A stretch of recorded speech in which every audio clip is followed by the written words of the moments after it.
चलिए खिलाफत मूवमेंट को समझते हैं स्टूडेंट। इससे पहले हम इसे शॉर्ट में समझ लेते हैं। आज के टाइम में यहाँ पर जो कंट्री है वो है टर्की।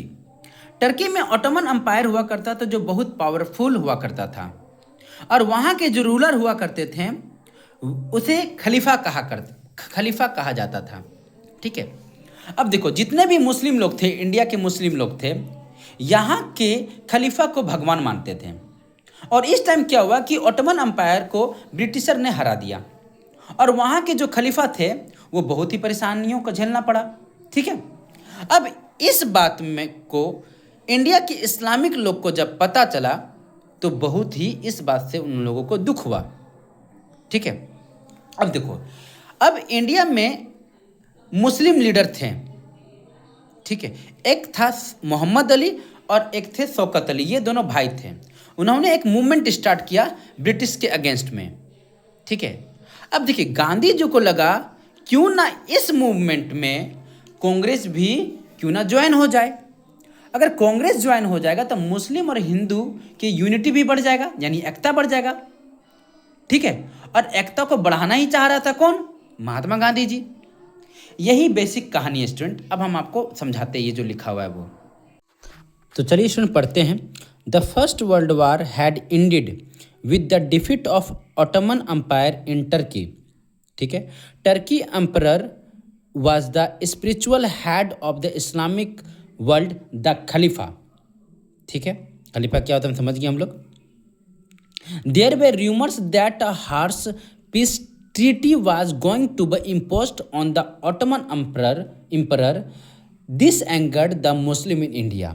सिर्फ इंडिया के मुस्लिम लोग गुस्सा नहीं थे इस बात से स्टूडेंट्स, पूरा पूरा का पूरा ऑटोमन अम्पायर के मुस्लिम, यानी टर्की का मुस्लिम, इंडिया का मुस्लिम, बाकी सारे वर्ल्ड का मुस्लिम गुस्सा थे इस बात से। ठीक है।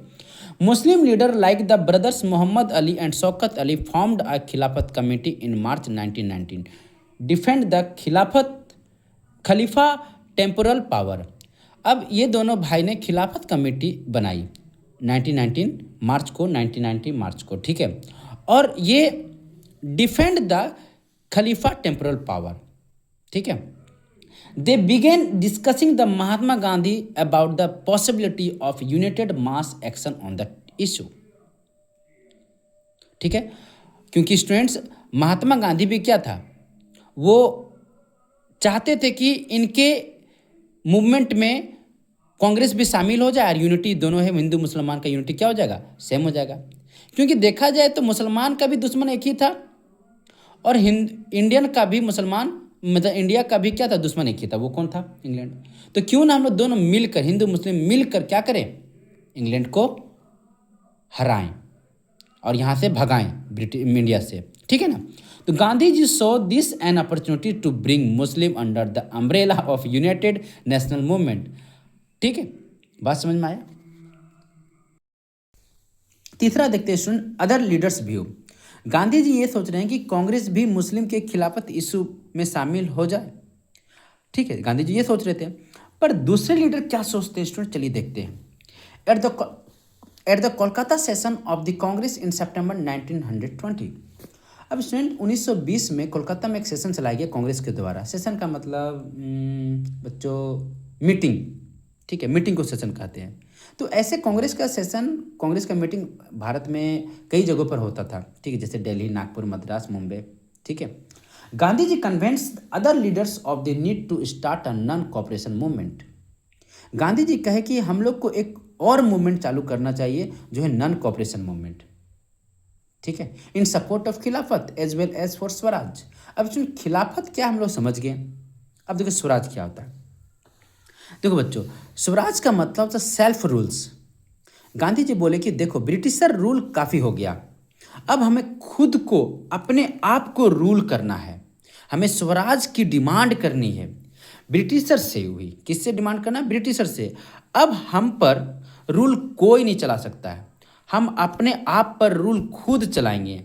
हम खुद का गवर्नमेंट बनाएंगे, अपना देश पर खुद का गवर्नमेंट बनाएंगे, ब्रिटिशर गवर्नमेंट नहीं चलेगा। ठीक है। नेक्स्ट पॉइंट देखते हैं स्टूडेंट्स कि many Congress leaders were concern about the proposal. ठीक है। अब देखो स्टूडेंट, कई सारे कांग्रेस के लीडर का कहना था कि जो गांधी जी का जो प्रपोजल है नॉन कॉपरेशन मूवमेंट को सपोर्ट करने का, वो सही नहीं है यार। ठीक है, गांधी जी का, कांग्रेस के लीडर लोग कह रहे हैं गांधी जी के अगेंस्ट। ठीक है, बात समझ में आ रहा है। अब देखिए नेक्स्ट क्या है, they were reluctant to boycott the council election. और कुछ लोग बोल रहे हैं कि जो काउंसिल इलेक्शन को हम लोग को बाइकआउट करना है। ठीक है, they feared that the movement might lead to popular violence. और कुछ लोग का ये भी कहना था कि नहीं, जिस तरह से रोलेट एक्ट वायलेंस हो गया था, उसी तरह से ये भी मूवमेंट जो है, जो गांधी जी के द्वारा चलाया जा रहा है, ये भी मूवमेंट कहीं वायलेंस हो जाएगा तो। ठीक है, इस कारण से भी प्रॉब्लम एक्सेप्ट नहीं कर रहे थे गांधी जी का ये प्रपोजल।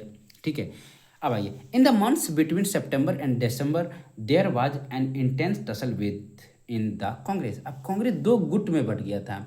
कुछ बोल रहे थे कि गांधी जी के नॉन कॉपरेशन मूवमेंट के सपोर्ट में थे, और कुछ नॉन कॉपरेशन मूवमेंट के सपोर्ट में नहीं थे। तो ये टसन चलने लगा था सितंबर और दिसंबर के बीच में। ठीक है, finally at the Congress session at Nagpur in December 1920। अब एक नया मीटिंग बना 1920 में नागपुर में। ठीक है, कांग्रेस के बीच में, कांग्रेस और गांधी जी के बीच में। A compromise was worked out, the non cooperation programme was adopted. और फाइनली लोग जो है ना घिस तीर कर गांधी जी का नॉन कॉपरेशन मूवमेंट को मान ही लिया। हाँ, लेकिन पर गांधी जी का जो प्रपोजल जो थे, कुछ प्रपोजल में मॉडिफाई भी किया गया कि कुछ कुछ रूल्स को कांग्रेस के लोग मॉडिफाई कर दिए, बदल दिए। ठीक है, गांधी जी ने फाइनली कन्विंस कर ही लिया स्टूडेंट कांग्रेस पार्टी को। ठीक है, नॉन कॉपरेशन प्रोग्राम लॉन्च करने के लिए, और उसमें खिलाफत और स्वराज की डिमांड भी करेंगे। अब देखेंगे स्टूडेंट्स, क्यों गांधी जी एनसीएम चलाना चाहते थे, नेशनल कॉपरेशन मूवमेंट। देखो students, in his famous book Hind Swaraj 1909, Mahatma Gandhi declared that British rule was established in India with the cooperation of Indians and had survived only because of this cooperation. If Indians refused to cooperate, British rule in India would collapse within a year and Swaraj would come. ठीक है students, देखो students समझने वाली बात है कि गांधी जी बोले कि जो ब्रिटिश रूल जो चल रहा है इंडिया में, वह इंडियंस के हेल्प से चल रहा है। अगर इंडियन हेल्प्स करना बंद कर दे तो ब्रिटिश रूल छूमंतर हो जाएगा, नहीं चल पाएगा ब्रिटिश रूल, और हमें आज़ादी तुरंत मिल जाएगी। अब ऐसा क्यों बोल रहे थे स्टूडेंट्स गांधी जी? देखो, इंडिया में कैसे रूल करते थे ब्रिटिशर लोग? बेसिकली देखा जाए फाइनेंशियल फ़ायदा के लिए। ठीक है, वो बिजनेस करते थे इंडिया में, उससे उसको पैसा का फ़ायदा होता था, है ना। देखो अच्छा समझाते, देखो उन्होंने इंडिया को कंट्रोल करके, जो इंडिया को कंट्रोल कैसे, मतलब इंडिया को कंट्रोल कैसे करके रखा हुआ था स्टूडेंट? गवर्नमेंट बनाई, पुलिस फोर्स बनाई, रेलवे सर्विसेज बनाई, पोस्टल सर्विसेज बनाई, टेलीग्राम सर्विसेज बनाई, और इस सभी के हेल्प से इंडिया में रूल करते थे और बिजनेस करते थे जिसमें उनको फ़ायदा होता था। इन सारे डिपार्टमेंट में थोड़े से ब्रिटिशर काम करते थे, पर ज़्यादातर तो इंडियन ही काम करते थे ना। इसलिए गांधी जी वो कह रहे थे कि ब्रिटिश रूल सर्वाइव कर रहा है तो वो इंडियन के हेल्प से ही कर रहा है। ठीक है स्टूडेंट, ऐसे कई सारे ऑर्गेनाइजर में इंडिया के लोग काम कर रहे हैं, जिनसे बच्चों, अगर इंडियन के लोग इन सारे डिपार्टमेंट में काम नहीं करते हैं तो ब्रिटिश इंडिया पर रूल नहीं कर पाएगी और ब्रिटिश को इंडिया से भागना पड़ेगा। गांधी जी का यही फंडा इस बुक में लिखा हुआ है, हिंद स्वराज में। बात समझ में आया? नॉन कॉपरेशन मूवमेंट भी इसी कहानी पर बेसिस पर है। जो नॉन कॉपरेशन मूवमेंट गांधी जी चलाना चाहते थे वो इसी कहानी के बेसिस पर है। गांधी जो बोल रहे थे नॉन कॉपरेशन मूवमेंट में हम क्या करेंगे, गांधी जी बोल रहे थे नॉन कॉपरेशन मूवमेंट अगर चलाते तो हम क्या करेंगे। तो गांधी जी बोल रहे थे कि नॉन कॉपरेशन मूवमेंट अगर चलाएंगे तो हम लोग कॉपरेट नहीं करेंगे, ब्रिटिशर को कॉपरेट नहीं करेंगे, तभी तो नाम पड़ा नॉन कॉपरेशन मूवमेंट। हम लोग इंडियन लोग कॉपरेट ही नहीं करेंगे ब्रिटिशर को। ठीक है, जितने भी जॉब है डिफरेंट ऑर्गेनाइजर में हम सब छोड़ देंगे, और भी अच्छा से बताएंगे स्टूडेंट नॉन कॉपरेशन मूवमेंट को आगे। ठीक है, अब समझ में आया स्टूडेंट क्या है एनसीएम? अब समझ में आया एनसीएम क्या था बेसिकली? ठीक है, अब देखेंगे student stages of non cooperative movement क्या क्या था। चलिए स्टूडेंट समझते हैं वन बाय वन करके। It should begin with the surrender of titles honours and honorary post that the government awarded. अब देखो स्टूडेंट, इंडियन लोग क्या किया कि जो ब्रिटिशर के द्वारा दिया गया जो टाइटल था, ऑनर्स था, पोस्ट था, अवार्ड था, वो सारे इंडियन ने उन्हें सरेंडर कर दिया कि भाई ये जो तुम हमको दिया ये तुम रख लो, अब हमको इसका कोई ज़रूरत नहीं है। ठीक है, क्योंकि हम लोग क्या कर रहे हैं, नॉन कोऑपरेटिव मूवमेंट कर रहे हैं, है ना, कोऑपरेट नहीं करना है।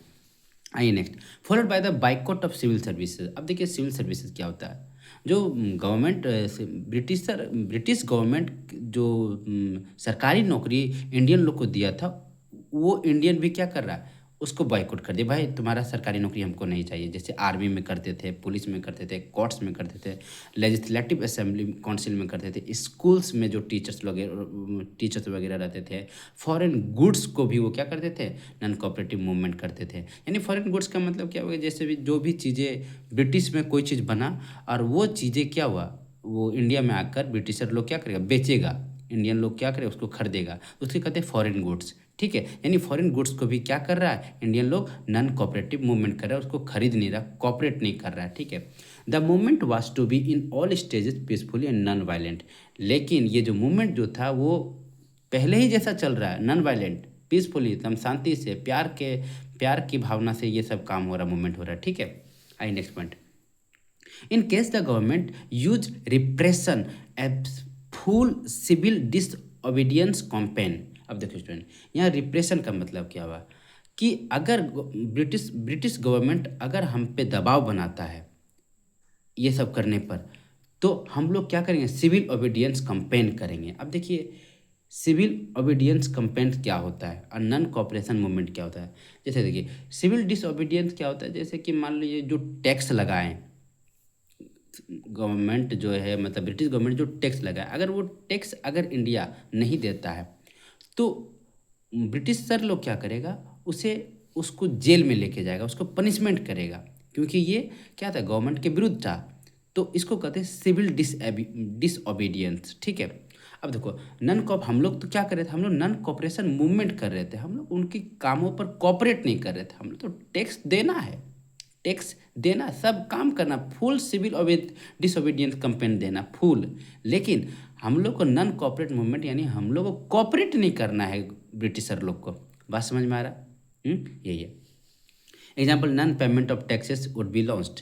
अब देखिए, do get support for the movement Mahatma Gandhi and Shaukat Ali tour extensively through out the India. अब देखिए महात्मा गांधी, शौकत अली क्या किया, इन दोनों पूरा इंडिया को टूर किया और सारे लोगों को क्या किया, वहाँ पर मीटिंग चलाएं, लोगों को समझाएं कि नहीं अब हम लोगों को क्या करना है, उन लोगों का जो कॉपरेट नहीं करना है, नॉन कॉपरेशन मूवमेंट के, इस मूवमेंट के मदद से हम लोग को ब्रिटिशर को कॉपरेट ही नहीं करना है। ठीक है, इस तरह करके ये पूरा शौकत अली और महात्मा गांधी पूरा इंडिया का through out the India tour किए।